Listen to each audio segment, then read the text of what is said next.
মৰমৰ ছাত্ৰ ছাত্ৰীসকল, আজি পুনৰ এবাৰ তোমালোকৰ সন্মুখত ইউনিট 1ৰ ভাৰতীয় আদৰ্শত বৈৰাগ্য নামৰ পাঠটিৰ অৱশিষ্ট অংশখিনিলৈ পুনৰ উপস্থিত হৈছোহি।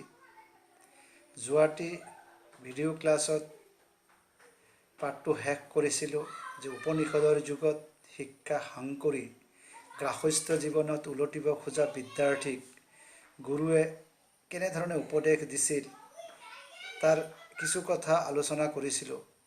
আৰু গুৰুৰ প্ৰথম উপদেশটোতেই আছিল সত্য কবা, ধৰ্ম আচৰণ কৰিবা, দৈনন্দিন অধ্যয়নৰ পৰা বিচ্যুত নহবা, আচাৰ্যক অভীষ্ট অনুসাৰে দক্ষিণা দি গৃহস্থাশ্ৰমত প্ৰৱেশ কৰি বংশধাৰা অক্ষুণ্ণ ৰাখিবা, সত্যৰ পৰা বিচ্যুত নহবা,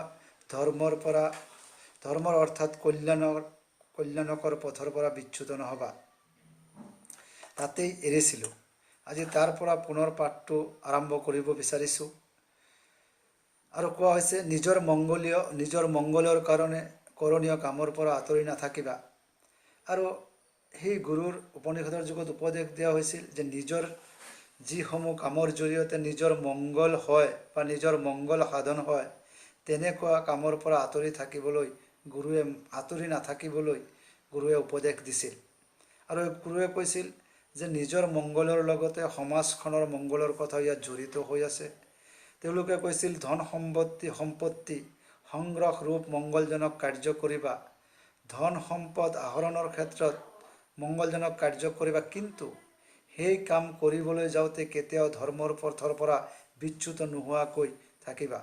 কিন্তু ধন সম্পদ আহৰণ কৰিবলৈ যাওঁতে কেতিয়াও ধৰ্মীয় পথৰ পৰা বা ধৰ্ম পথৰ পৰা বিচলিত নহৈ ধন সম্পদ আহৰণ কৰিবলৈ গুৰুৱে উপদেশ দিছিল। আৰু কৈছিল দেৱকাৰ্য পিতৃকাৰ্য বিষয়ত কেতিয়াও প্ৰসাদগ্ৰস্ত নহবা। আৰু কোৱা হৈছে যে দেৱতাৰ মংগলৰ হকে কৰা কাম বা নিজৰ পিতৃৰ মংগলৰ হকে কামৰ কাৰণে কেতিয়াও অনুগ্ৰহৰ আশা নকৰিবা। প্ৰসাদগ্ৰস্ত মিন্স তাৰ বিনিময় বা অনুগ্ৰহ পোৱাৰ আশাৰে তেনেকুৱা কাম কেতিয়াও নকৰিবা। দেৱকাৰ্য বা পিতৃকাৰ্য সদায় নিস্বাৰ্থভাৱে কৰাৰ কাৰণে গুৰুৱে উপদেশ দিছিল। মাতৃক দেৱতাৰ দৰে মানিবা, পিতৃক দেৱতাৰ দৰে মানিবা, আচাৰ্যক দেৱতাৰ দৰে মানিবা। যিবোৰ অনন্দনীয় কাম আচাৰ্যক দেৱতাৰ দৰে মান্য কৰিবা। ইয়াত কৈছে যে পিতৃক দেৱতাৰ দৰে মানিব লাগে, মাতৃক দেৱতাৰ দৰে মানিব লাগে, আচাৰ্যক দেৱতাৰ দৰে মানিব লাগে। আচাৰ্য মিন্স গুৰু। পিতৃ মাতৃৰ সমতুল্য গুৰু। সদায় মাতৃক সেৱা শুশ্ৰূষা কৰিব লাগে, মাতৃক মান্য কৰিব লাগে, পিতৃক মান্য কৰিব লাগে। আৰু পিতৃ মাতৃৰ সমতুল্য আচাৰ্য বা গুৰুকো সদায় মান্যৰ ভাৱত চাব লাগে, তেওঁলোকক সদায় মান্যতা দান কৰিব লাগে। আৰু কৈছে যিবোৰ অনন্দনীয় কাম সেইবোৰ কৰিবা। কোৱা হৈছে যে আচাৰ্য পিতৃ মাতৃ বা সমাজৰ বয়োজ্যেষ্ঠসকলৰ যিসমূহ কাম তেওঁলোকে অনিন্দা কৰে, মানে যি কাম তেওঁলোকে নিন্দা নকৰে তেনে কাম কৰিবলৈহে ছাত্ৰক উপনিষদৰ যুগত উপদেশ দিছিল। তাৰমানে যিবোৰ কাম সকলোৱে ভাল বুলি কয় তেনেকুৱা কামহে কৰিবা। ডাঙৰৰ যিবোৰ ভাল সেইবোৰ আচৰণ কৰিবা। যিবোৰ ডাঙৰে ভাল দেখে বা ডাঙৰ মানুহে বা জ্যেষ্ঠসকলে যি কামবিলাক মংগলদায়ক বা সমাজৰ কাৰণে ভাল সেই কামবোৰ কৰিবলৈ উপনিষদৰ যুগত গুৰুৱে শিক্ষাৰ্থীক উপদেশ দিছিল। ডাঙৰৰ যিবোৰ বেয়া সেইবোৰ পৰিহাৰ কৰিবা। আৰু যি কাম জ্যেষ্ঠসকলে বেয়া পায়, যি কাম সমাজৰ ডাঙৰসকলে বেয়া পায় সেই কাম সদায় পৰিহাৰ কৰিবলৈ গুৰুৱে উপদেশ দিছিল।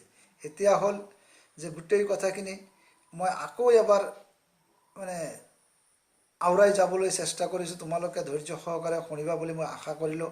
সত্য কবা, ধৰ্ম আচৰণ কৰিবা, দৈনন্দিন অধ্যয়নৰ পৰা বিচ্যুত নহবা, আচাৰ্যক অভীষ্ট অনুসাৰে দক্ষিণা দি গৃহস্থাশ্ৰমত প্ৰৱেশ কৰি নিজৰ বংশধাৰা অক্ষুণ্ণ ৰাখিবা, সত্যৰ পৰা বিচ্যুত নহবা, ধৰ্মৰ কল্যাণৰ পথৰ পৰা বিচ্যুত নহবা, নিজ মংগলৰ কাৰণে কৰণীয় কামৰ পৰা আঁতৰি নাথাকিবা, ধন সম্পত্তি সংগ্ৰহ ৰূপ মংগলজনক কাৰ্য কৰিবা, কিন্তু ধৰ্মৰ পথৰ পৰা বিচ্যুত নোহোৱাকৈ কৰিবা।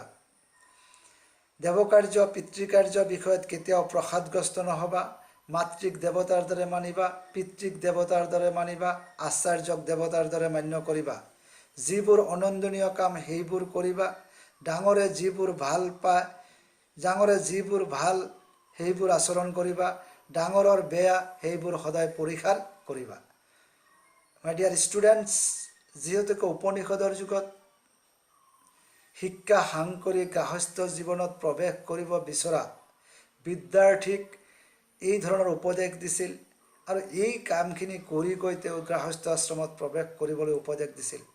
আৰু ইয়াতেই এই পাঠটোৰ ওপৰত এইটো এটা সদায় 5 নম্বৰীয়া 4 নম্বৰীয়া প্ৰশ্ন হিচাপে বিভিন্ন সময়ত চূড়ান্ত পৰীক্ষাত প্ৰশ্নবিলাক অৱতাৰণা কৰি আহিছিল, আৰু সেইকাৰণে এই গোটেই কথাখিনি অলপ ধুনীয়াকৈ জনাটো নিতান্তই প্ৰয়োজনীয়। যিয়ে নহওক, এতিয়া মই আগতেই কৈছিলোঁ, বেদ উপনিষদ বা পুৰাণৰ যুগত অকল গাৰ্হস্থ্য আশ্ৰমত প্ৰৱেশ কৰিব বিচৰা বিদ্যাৰ্থীক মাত্ৰ সেইখিনি উপদেশ দিয়া নাছিল। সেই বেদ উপনিষদৰ যুগত দান দিয়াৰ ক্ষেত্ৰতো বিভিন্ন ধৰণে উপদেশ দিয়াৰ কথা কোৱা হৈছিল। তাত কোৱা হৈছে সংবিভাজ্য, সমানভাৱে ভাগ কৰি বিতৰণ কৰাৰ কাৰণে উপদেশ দিয়া হৈছিল। আৰু দান কৰাৰ ক্ষেত্ৰত কৈছিল উপাৰ্জিত ধন, নিজে উপাৰ্জন কৰা ধন সম্পদ সংবিভাজ্য ভাগ কৰি নিজে এভাগ ভোগ কৰিব লাগে, আৰু এভাগ অন্যৰ কাৰণে দান কৰিব লাগে। আৰু অন্যক দান কৰিলেহে সমাজখনৰ কল্যাণ সাধন হ'ব। দান কৰাৰ অৰ্থাৎ উপাৰ্জিত ধন সম্পদ কেনেকৈ সংবিভাজ্য সমান্য বিতৰণ কৰি ভোগ কৰিবা তাৰ উপদেশ দিছে। তাকো কিভাৱে দান কৰিব লাগে আৰু সেই দান কিদৰে কৰিব লাগে তাৰো উপদেশ দিয়া হৈছে। সেই বিষয়ে তৰুণ বিদ্যাৰ্থীক সোঁৱৰাই দিছে। আৰু সেইকাৰণে যিসকল নৱাগত বিদ্যাৰ্থী বা তৰুণ বা উঠি অহা যুৱচামক ক্ষেত্ৰত উপদেশ দিয়া হৈছে যে দান কৰিব লাগে এই ধৰণে: শ্ৰদ্ধেয়া দেয়ম অশ্ৰদ্ধেয়া অদেয়ম, শ্ৰিয়া দেয়ম হিয়া দেয়ম ভিয়া দেয়ম সংবিদা দেয়ম। শ্ৰদ্ধেয়া দেয়ম অশ্ৰদ্ধেয়া অদেয়ম, শ্ৰিয়া দেয়ম হিয়া দেয়ম ভিয়া দেয়ম সংবিদা দেয়ম। কোৱা হৈছে যে দান কৰিলে সদায় শ্ৰদ্ধাৰে দান কৰিবা, অশ্ৰদ্ধাযুক্ত মন লৈ নিদিলে নহয়, এনেভাৱে দান কৰা আৰু নকৰা সমান। ইয়াত কোৱা হৈছে দান কৰিলে সদায় শ্ৰদ্ধা ভক্তি বা এটা নমনীয় ভাৱত দান কৰিব লাগে। অশ্ৰদ্ধাযুক্ত মন লৈ দান দিয়াৰ ইচ্ছা নাথাকিলে সেই অশ্ৰদ্ধা ভাৱত দান দিয়া আৰু নিদিয়া একে সমান। আৰু কোৱা হৈছে যে শ্ৰিয়া অৰ্থাৎ সামৰ্থ্য অনুসাৰে দিবা। তোমাৰ যিখিনি আছে তাৰ ওপৰত সামৰ্থ্য, শ্ৰিয়া দেয়ম মানে সামৰ্থ্য অনুসাৰে দিবা। মোৰনো কি আছে, অথচ যথেষ্ট আছে, কিন্তু মোৰনো কেই আছে এনেকৈ নিদিওঁ এতেকে নিদিওঁ ভাবি হাত সাৰিব নোৱাৰি। থকা সত্ত্বেও মোৰনো কি আছে এনেভাৱে থাকি দানৰ পৰা আঁতৰি থকাটো বা দানৰ পৰা বিৰত থকাটো সেই সময়ৰ বিভিন্ন পুথি বেদ উপনিষদে কি কৰিছে, বাধা আৰোপ কৰিছে। হাত সাৰিব নোৱাৰি। অথবা বহুত আছে কিন্তু অলপ দি নামমাত্ৰ কৰা নিন্দনীয়। কিন্তু বহুত আছে অলপ দি, বহুত থকা সত্ত্বেও তাৰ এক অলপ অংশ দান কৰাটো এটা নিন্দাৰ বিষয়, বা নামমাত্ৰ দান কৰাটো কেতিয়াও কৰিব নালাগে। হলজ্জভাৱে হিয়া বা শাস্ত্ৰৰ প্ৰতি বা লোকনিন্দাৰ প্ৰতি থাকি, যে শাস্ত্ৰক ভয় কৰি বা লোকে নিন্দা কৰিব বা বেলেগে ৰাইজে নিন্দা কৰিব এনে ভাৱত থাকি দান কৰিব নালাগে। দান সদায় মিত্ৰভাৱে সংবিধা বা প্ৰেম ভাৱত থাকিহে দান কৰিব লাগে। তাৰমানে দান কৰাৰ ক্ষেত্ৰত শ্ৰদ্ধা সহকাৰে দান কৰিব লাগে। অশ্ৰদ্ধাযুক্ত মন লৈ দান কৰা আৰু নকৰা একে সমান। মোৰনো কি আছে এতেকে নিদিওঁ এই ভাৱত দানৰ পৰা হাত সাৰি থাকিব নালাগে। অথবা বহুত আছে কিন্তু নামমাত্ৰ দান কৰাও নিন্দনীয় বা এই ধৰণৰ কেতিয়াও কৰিব নালাগে। হলজ্জভাৱে হিয়া, শাস্ত্ৰৰ প্ৰতি বা লোকনিন্দাৰ প্ৰতি ভয় ভাৱত নাথাকি সদায় প্ৰেম ভাৱত থাকিহে বেলেগক দান কৰিব লাগে।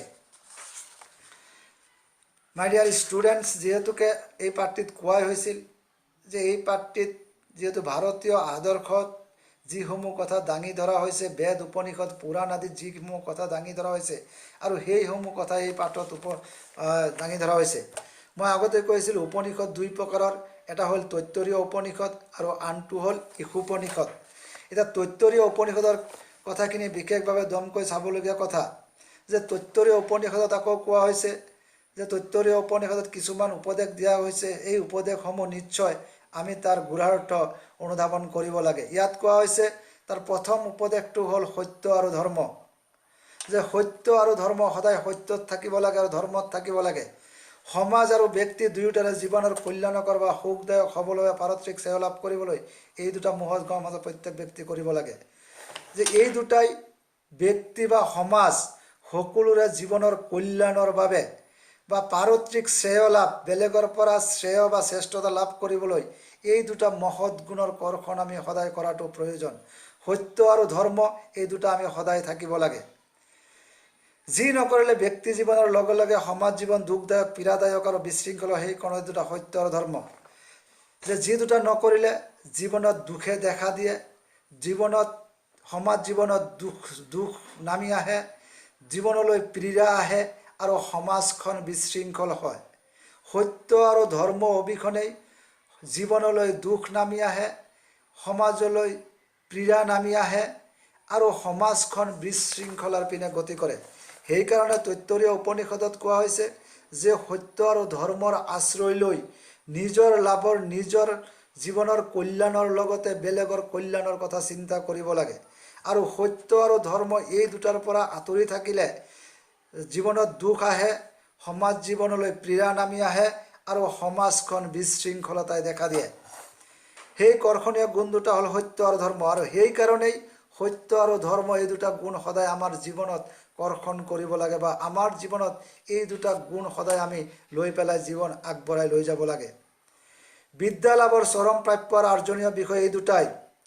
আৰু বিদ্যা লাভৰ ক্ষেত্ৰত, বিদ্যা অৰ্জন কৰাৰ ক্ষেত্ৰত বা জীৱন বিদ্যা অৰ্জন কৰাৰ ক্ষেত্ৰত এই দুটা বিষয়েই প্ৰধান ভূমিকা পালন কৰি আহিছে। সত্য আৰু ধৰ্মৰ আশ্ৰয় ল'লেহে আমাৰ বিদ্যা লাভ হয় বা বিদ্যাত আমি আগবাঢ়ি যাব পাৰি। অকল সত্য আৰু ধৰ্ম বিদ্যাই নহয়, ধন উপাৰ্জনৰ পৰা আদি কৰি সমাজখনত পীড়া, দুখ বা বিশৃংখলা যাতে বিৰাজ কৰিব নোৱাৰে তাৰ কাৰণে আমি সদায় সত্য আৰু ধৰ্মৰ আশ্ৰয় ল'ব লাগে।